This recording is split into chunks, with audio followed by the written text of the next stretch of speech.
지금 이 순간 전 세계가 대한민국을 주목하며 경악을 금치 못하고 있습니다.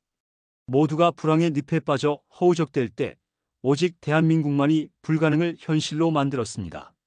온갖 경제 전문가들과 비관론자들이 한국은 끝났다, 이제 장기 저성장의 늪에 빠졌다고 저주를 퍼부을 때 우리 위대한 대한민국 국민들이 보란듯이 기적을 쏘아 올렸습니다. 올해 3분기 7월부터 9월까지 우리나라 경제가 무려 1.2%나 성장했다는 엄청난 속보가 터졌습니다.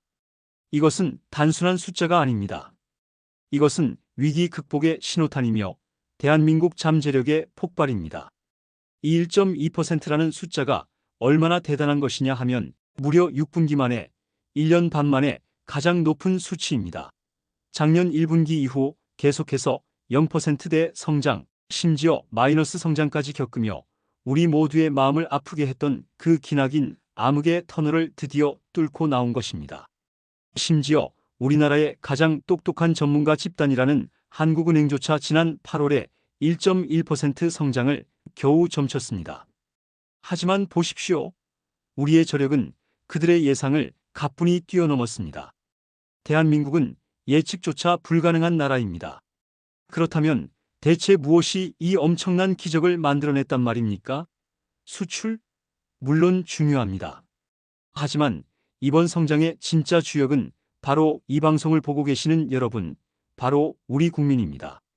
바로 민간 소비가 폭발적인 힘을 발휘하며 3분기 성장을 이끌었습니다. 정부의 13조 원 규모 민생회복 소비 쿠폰 정책도 물론 힘을 보탰습니다. 하지만 이것은 그저 마중물일 뿐이었습니다. 우리 국민들의 마음속에 잠자고 있던 이대로 무너질 수 없다, 다시 한번 살아보자는 그 뜨거운 열망과 소비 심리가 되살아난 것이 핵심입니다. 경제가 어렵다고 모두가 지갑을 닫을 때 우리 현명한 국민들은 오히려 지갑을 열었습니다. 이것은 단순한 소비가 아닙니다. 이것은 애국 소비입니다. 내수 경제를 살리기 위한 위대한 국민들의 결단이었습니다. 음식점, 병원, 안경점, 미용실 등 우리 동네 골목 상권 곳곳에서 돈이 돌기 시작했습니다. 또한 삼성의 최신 스마트폰, 현대 기아차의 최첨단 전기차 등 세계를 선도하는 우리 기업들의 신제품이 쏟아져 나온 것도 한몫했습니다. 주가 역시 상승하며 우리의 자산 가치가 높아지니 자신감 있게 소비할 수 있는 부의 효과까지 더해졌습니다. 이것이 바로 선순환입니다. 물론 대한민국의 심장, 수출 역시 멈추지 않았습니다. 2분기에도 엄청난 증가율을 보였던 우리 수출은 3분기에도 전 세계를 향해 힘차게 뻗어나갔습니다. 세계가 무엇으로 움직입니까? 바로 반도체입니다. 그리고 그 반도체의 중심에는 대한민국이 있습니다. 전 세계가 우리 반도체를 목구에 안달입니다. 또한 길거리의 자동차를 보십시오. 이제 전 세계 어느 나라를 가도 대한민국의 자동차가 도로를 점령하고 있습니다. 반도체와 자동차, 이 두 개의 거대한 엔진이 우리 경제를 굳건히 받치고 있습니다. 더욱 놀라운 소식이 있습니다. 그동안 우리 경제의 발목을 잡던 것이 무엇이었습니까? 바로 건설 투자였습니다. 부동산 시장이 얼어붙고 건설 경기가 침체되면서 무려 6분기 연속 마이너스 성장을 기록했습니다. 모두가 이 건설 부문이 한국 경제의 뇌관이 될 것이라며 공포 분위기를 조장했습니다. 하지만 3분기 결과를 보십시오. 물론 마이너스 0.1%로 여전히 마이너스이긴 합니다. 하지만 작년 4분기에는 마이너스 4.1% 폭락이었습니다. 올해 2분기에도 마이너스 1.2%였습니다. 그 엄청난 하락폭이 이제 마이너스 0.1%로 줄어들었습니다. 이것은 무엇을 의미합니까? 드디어 바닥을 찍었다는 것입니다. 끝없이 추락하던 건설 경기가 드디어 멈춰섰다는 강력한 신호입니다. 하락폭이 멈췄다는 것은 이제 반등할 일만 남았다는 뜻입니다. 어디 그뿐입니까? 반도체 제조용 기계 등 설비 투자 역시 2.4%나 반등했습니다. 기업들이 다시 기계를 들이고 공장을 돌릴 준비를 하고 있다는 것입니다. 미래를 위한 투자를 다시 시작했다는 뜻입니다. 업종별로 봐도 완벽합니다. 도소매, 숙박음식업, 금융보험업 등 우리 실생활과 밀접한 서비스업이 1.3%나 늘었습니다. 그리고 대한민국의 근간인 제조업 역시 1.2% 증가하며 2분기의 성장세를 그대로 이어갔습니다.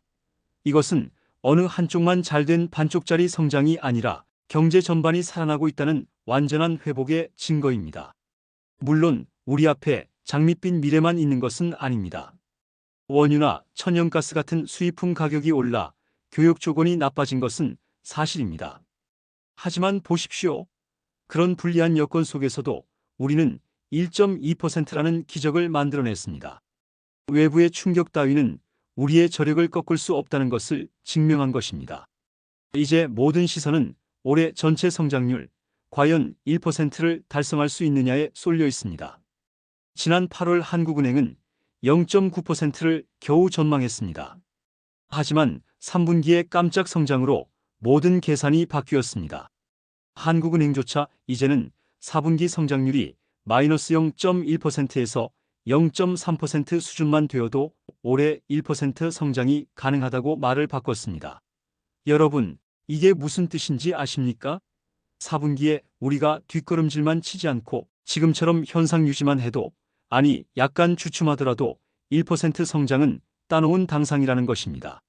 지난 8월 한국은행이 전망한 4분기 성장률이 고작 0.2%였습니다. 우리는 이미 3분기에 1.2%를 해낸 국민입니다. 0.2%를 못 해내겠습니까? 이것은 겸손한 예측일 뿐, 저는 감히 1%를 훌쩍 넘는 제2의 기적이 4분기에 또 한 번 터질 것이라 확신합니다. 이미 시장과 학계의 전문가들도 태도를 바꾸고 있습니다. 그동안 비관론만 쏟아내던 그들이 이제야 올해 성장률 1.0% 수준이 될 것이라며 백기를 들고 있습니다. 고려대학교 경제학과 강성진 교수 역시 3분기 성장률을 고려할 때 올해 1%대 성장은 가능할 것이라고 인정했습니다. 그들은 이제야 3분기 내수가 늘어난 것이 민생회복지원금 효과라고 분석하지만 우리는 압니다. 그것은 돈 몇 푼의 효과가 아니라 위기를 극복하려는 우리 국민들의 위대한 정신력과 애국심의 결과라는 것을 말입니다. 여러분, 우리는 지금 역사적인 순간을 목격하고 있습니다. 전 세계가 물가 폭등과 저성장의 늪에서 잃어버린 30년을 운운하며 무너지고 있을 때 대한민국은 홀로 이 거대한 파도를 뚫고 전진하고 있습니다. 미국이 어떻게든 관세를 매겨 우리 수출을 막으려 해도, 중동에 전쟁이 나서 유가가 치솟아도 대한민국이라는 거대한 배는 흔들릴지언정 침몰하지 않습니다. 내년에는 물가도 안정되고 우리의 주력인 반도체 경기는 더욱 좋아질 것입니다.